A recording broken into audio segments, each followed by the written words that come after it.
ഇറാനിലെ വാതക പാടങ്ങൾ ഇനി ആക്രമിക്കില്ലെന്ന് ഇസ്രയേൽ. യുദ്ധം വേഗത്തിൽ അവസാനിക്കുമെന്നാണ് ഇസ്രയേൽ പ്രധാനമന്ത്രി പറയുന്നത്.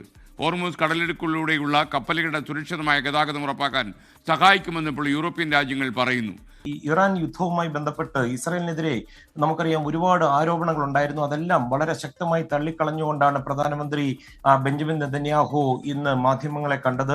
അമേരിക്കയെ യുദ്ധത്തിലേക്ക് വലിച്ചഴിച്ചു എന്നുള്ള വാദം അടിസ്ഥാനരഹിതമാണെന്ന് അദ്ദേഹം പറഞ്ഞു.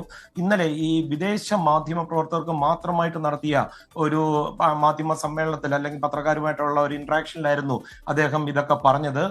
അമേരിക്കയ്ക്കെതിരെ ആണവ മിസൈലുകൾ പ്രയോഗിക്കുവാൻ ഇറാന് ശേഷിയുണ്ട്. അത് മാത്രമല്ല അത്തരം ഒരു നീക്കങ്ങൾ അതിനെക്കുറിച്ച് ഡൊണാൾഡ് ട്രംപിന് വ്യക്തമായിട്ട് ധാരണയുണ്ടായിരുന്നുവെന്നും അദ്ദേഹം പറയുന്നു. അത് മാത്രമല്ല ഇറാനുമായിട്ടുള്ള യുദ്ധം ആളുകൾ കരുതുന്നതിലും വേഗത്തിൽ ഒരുപക്ഷെ അവസാനിച്ചേക്കാം എന്ന ഒരു സൂചനയും നെതന്യാഹു ഈ മാധ്യമപ്രവർത്തകരോട് സംസാരിക്കുമ്പോൾ പങ്കുവച്ചിരുന്നു. ഇറാൻ ഇസ്രയേൽ യുദ്ധത്തിൽ ഇസ്രയേൽ ലക്ഷ്യം കണ്ടു എന്നാണ് നെതന്യാഹു അവകാശപ്പെടുന്നത്. അത് മാത്രമല്ല ഇറാൻ ഇനി യുറേനിയം സമ്പുഷ്ടീകരിക്കാനോ അല്ലെങ്കിൽ ബാലിസ്റ്റിക് മിസൈലുകൾ നിർമ്മിക്കുവാനോ കഴിയില്ലെന്നും അദ്ദേഹം വാർത്താ സമ്മേളനത്തിൽ അവകാശപ്പെടുകയും ചെയ്തു. പിന്നെ ഡൊണാൾഡ് ട്രംപ് നേരത്തെ നെതന്യാഹുവുമായി ടെലിഫോണിൽ ബന്ധപ്പെട്ടിരുന്നു. വലിയ രീതിയിൽ ലോകമെമ്പാടും ഈ പ്രകൃതിവാതക മേഖലകൾ ആക്രമിക്കുന്നതിനെതിരെയുള്ള വിമർശനം ഉയർന്നതിന്റെ പശ്ചാത്തലത്തിലായിരുന്നു ഇറാനോടും നെതന്യാഹുവിനോടും ആവശ്യപ്പെടുകയായിരുന്നു.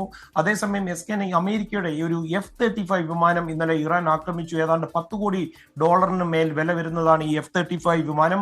ഇത് ആദ്യമായിട്ടാണ് ഒരു അമേരിക്കൻ പോർ വിമാനം വീഴ്ത്തിയതായിട്ട് ഇറാൻ സൈന്യം അവകാശപ്പെടുന്നത്.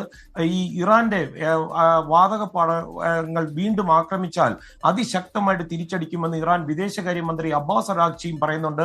അത് മാത്രമല്ല ഈ ഗൾഫ് രാജ്യങ്ങളുടെ എനർജി ഇൻഫ്രാസ്ട്രക്ചർ അല്ലെങ്കിൽ റിഫൈനറീസും ഒക്കെയുള്ള ഇതുവരെ നടത്തിയ ആക്രമണങ്ങൾ ഇറാന്റെ ഇതുവരെയുള്ള ഒരു ആക്രമണ ശേഷിയുടെ ഒരു ചെറിയൊരു അംശം മാത്രമേ അവർ പുറത്തെടുത്തിട്ടുള്ളൂ. അതായത് എന്തോ വലുത് ഇനി വരാനുണ്ട്, ഇനിയും ആക്രമിച്ചാൽ എന്നാണ് ഒരു ഭീഷണിയുടെ സ്വരത്തിൽ അറാഗ്ചി പറഞ്ഞത്.